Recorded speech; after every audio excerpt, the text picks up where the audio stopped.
Welcome back, cloners. Yes, we're still alive. We just won't be producing content as regularly these days. We appreciate the support of our fan base during this time. For today, we polished off a game all the way back from April 21st, 2015.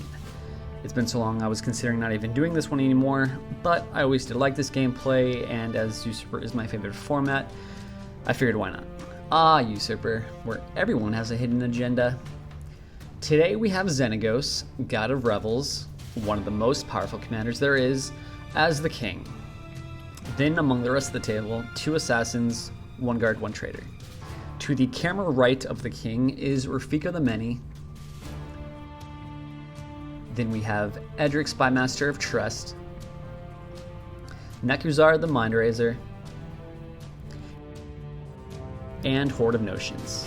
Alright, let's do it! Turn 1, Valakut the Molten Pinnacle from the king. Exploration from Rafik. Llanowar Elves from Edric. Nothing from the rest of the table until turn 2, Edric casts 3 1-mana creatures. That is living the dream in an Edric deck. Artifact Ramp from Nekuzar, and 1 damage from the City of Brass. On the king's turn 3, Somberwald Sage, for some next turn creature ramp. Rafik breaks his Chosen Verge for a Plains Forest combo. Then without more land drops, Rafik plays Academy Rector. Then on his turn 3, Edric comes out of the gate swinging when he attacks the king, all out with 4 creatures. Now, it's usually problematic attacking the king this early on in the game. We'll see if it pays off for him. The king takes 4 damage and Edric draws 4 cards.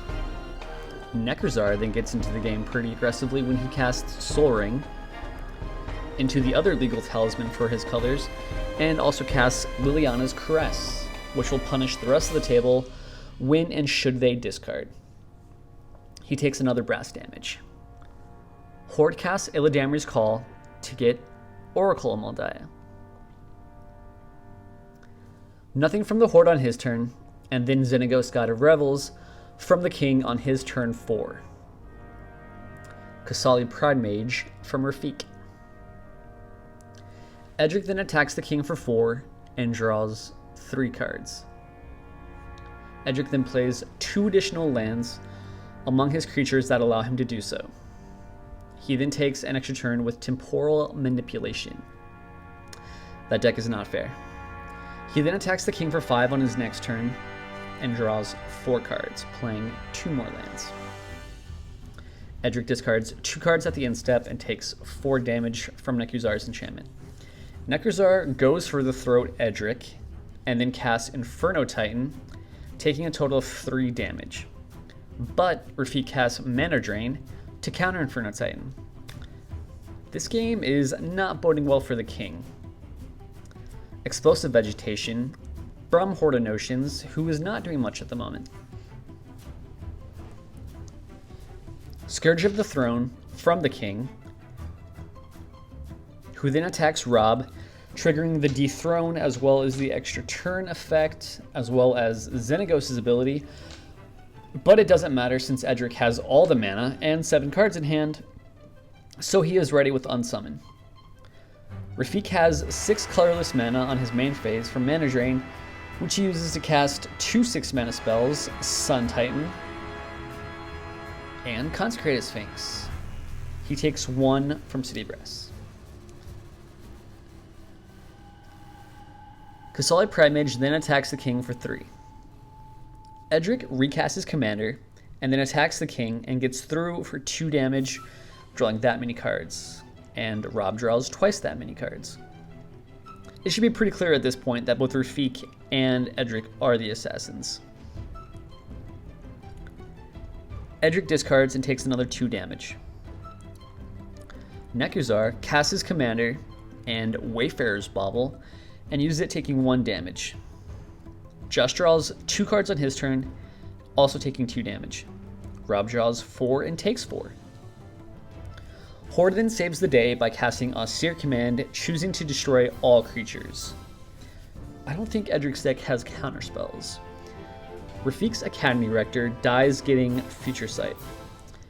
On his turn, the king casts Oracle of Moldiah to get his second and third green mana.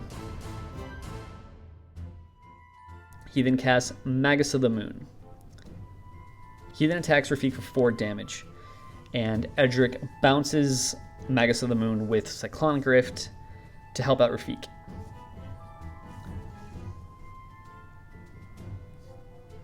On his turn, Rafiq casts Mirari's Wake and Oracle Moldiah off the top. He then casts Bribery at the king to take his Gruul Rage Beast to blow up the king's Oracle Moldiah. 1 damage for Rafiq. And then 4 more damage at Rafiq when he discards 2 cards at his end step. Liliana strikes again. Edric casts Praetor's Council, adding his entire graveyard to his hand. Nekuzar then comes back out, and also Jace's Archivist, a dangerous combination. Everyone now draws 2 and loses 2 each turn. Mirari's Wake and Oracle Moldiah from Horde of Notions. Then the king casts Bane of Progress and gets 8+1 counters. There were quite a few trinkets on the field. Horde then casts Crib Swap at Rafiq's Gruul Rage Beast. Rafiq suits up his Oracle with Sword of Feast and Famine and Umazel's Jitte and attacks the king for 4 and untaps his lands. He also plays Batterskull.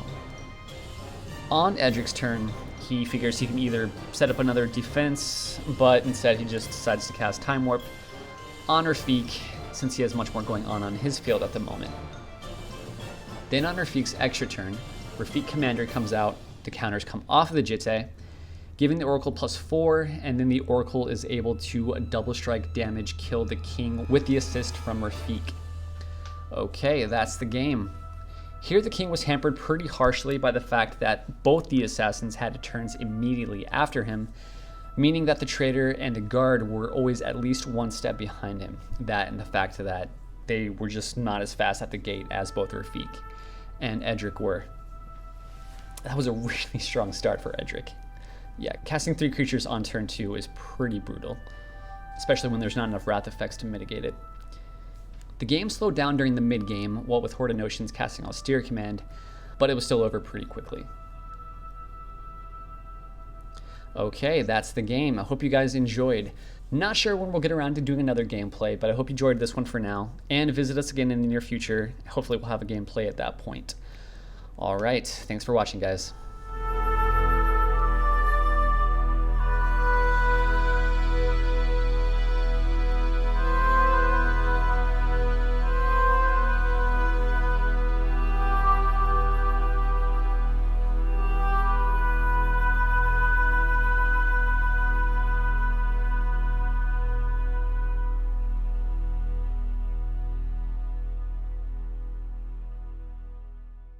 Man, I'm super scared right now with these two. Look at this guy, dude. It's just a bricker.